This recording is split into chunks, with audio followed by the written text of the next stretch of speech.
Hello friends, welcome to Samayal. Manaka samikalam, suvaika rasikalam.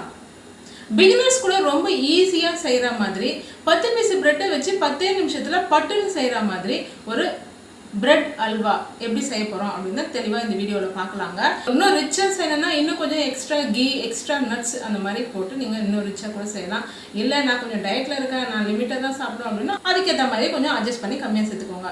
இது எப்படி செய்யறது அப்படினு தெளிவா இந்த வீடியோக்குள்ள போய்ட்டு பார்க்கலாம். வாங்க வீடியோக்குள்ள போலாம்.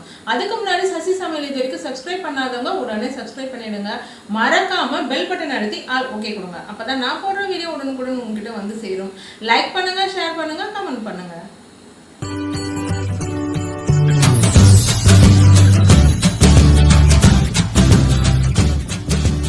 2 ஸ்பூன் அளவுக்கு நெய் எடுத்துக்கலாங்க.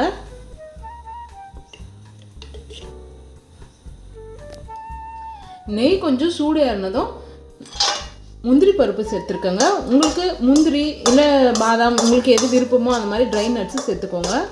இது ரோஸ்ட் பண்ணி எடுத்துக்கலாங்க.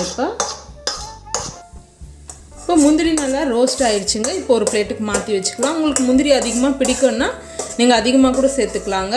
இப்போ அதே கடாயில் நம்ம எண்ணெய் கொஞ்சம் எடுத்துக்கலாங்க. இப்போ மொத்தமாக நான் 10 பீஸ் பிரெட் எடுத்துருக்கேங்க. எண்ணெய் நல்லா காஞ்சிருக்கு. நீங்கள் கொஞ்சமாக எண்ணெய் சேர்த்து செய்யணும்னு நினைக்கிறவங்க பிரெட் பீஸுக்குள்ள கட் பண்ணிவிட்டு அதுக்கப்புறம் சேர்த்துக்கோங்க. இப்போ நான் முழுசாகவே சேர்க்குறேன். இப்போ இந்த பிரெட்டு இந்த எண்ணெயில் நல்லா பொரிச்சு எடுத்துக்கலாங்க. நல்லா ப்ரௌன் ரோஸ்ட்டாக வரணுங்க. அந்த அளவுக்கு ஆகிற அளவுக்கு இந்த எண்ணெயில் பொரிச்சு எடுத்துக்கலாம். பாருங்கள், இப்போ ஒரு பக்கம் திருப்பிட்டேன். எந்த அளவுக்கு நல்லா ப்ரௌனாக இருக்குது பாருங்கள். எந்த அளவுக்கு நல்லா ப்ரௌன் ஆகிற அளவுக்கு பொரிச்சு எடுத்துக்கோங்க. இப்போ மறுபக்கமும் திருப்பி விட்டு அந்த பக்கமும் நல்லா ரோஸ்ட் ஆகணுங்க. பாருங்கள், 2 பக்கமும் நல்லா ரோஸ்ட் ஆகி வந்துருச்சு. இப்போ எண்ணெயிலேருந்து எடுத்துடலாங்க. ஒரு பிளேட்டுக்கு மாற்றி வச்சுக்கலாம். நான் சீக்கிரமாக பொரிக்கணுன்றதுக்காக எண்ணெய் அதிகமாக வச்சு டக்கு டக்குன்னு போட்டு எடுக்கிறேங்க.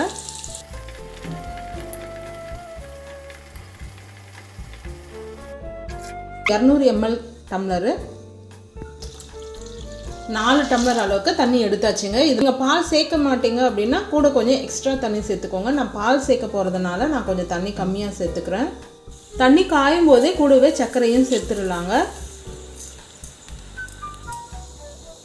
இப்போ நம்ம தண்ணி எடுத்து அதே டம்ளருங்க 200 ml அளவுக்கு இருக்கிற டம்ளரு. இதில் 1.5 டம்ளர் அளவுக்கு சர்க்கரை சேர்த்துக்கிறேங்க. இப்போ சர்க்கரையும் இந்த தண்ணியிலே கொதிச்சு வரும். உங்களுக்கு ஸ்வீட் அதிகமாக வேணும்னா நீங்கள் கூட ஆட் பண்ணிக்கலாங்க. இல்லை பாகுலாம் எடுக்கணும்னு அவசியம் இல்லைங்க. தண்ணி நல்லா கொதிச்சு வந்தால் போதும். தண்ணி நல்லா கொதிச்சு 2 நிமிஷம் ஆயிடுச்சுங்க. நல்லா கொதி வருது. இப்போ நம்ம எண்ணெயில் பொரிச்சு வச்சுருக்க பிரெட் பீஸுகளை இதில் சேர்த்துக்கலாம். ஸ்டவ் இப்போ சிம்மில் வச்சுருங்க. சிம்மில் வச்சுட்டு மெதுவாக கலந்து விடுங்க. இந்த பிரெட்டு நல்லா வெந்து வரணுங்க. இந்த தண்ணியில் நல்லா வெந்துட்டு தண்ணியெல்லாம் உறிஞ்சி நல்லா சாஃப்டாக கொலக்கொலான்னு ஆகிட்டு வரும். லைட்டாக இந்த மாதிரி ஒரு கரண்டியை வச்சு ப்ரெஸ் பண்ண மாதிரி கலந்து விட்டு கொடுங்க. கலந்து கொடுத்துட்டே வர வர தண்ணி நல்லா உறிஞ்சி பிரெட்டு உங்களுக்கு வெந்து வரும். இப்போ பார்த்தீங்கன்னா நல்லா உங்களுக்கு தண்ணியெலாம் உறிஞ்சிச்சு பாருங்கள். அடியில் தண்ணியே இல்லை. இப்போ பால் சேர்த்துக்கலாங்க. நான் ஏற்கனவே காய்ச்சி ஆற வச்ச பால் மறுபடியும் சூடு பண்ணி சேர்த்துருக்கேங்க.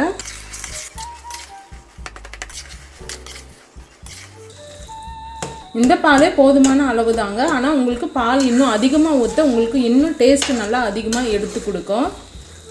அதனால் நான் இன்னும் கொஞ்சம் பால் சேர்த்துக்கிறேன். மொத்தமாக சேர்த்து 1/2 லிட்டர் பால் சேர்த்துக்கிறேங்க.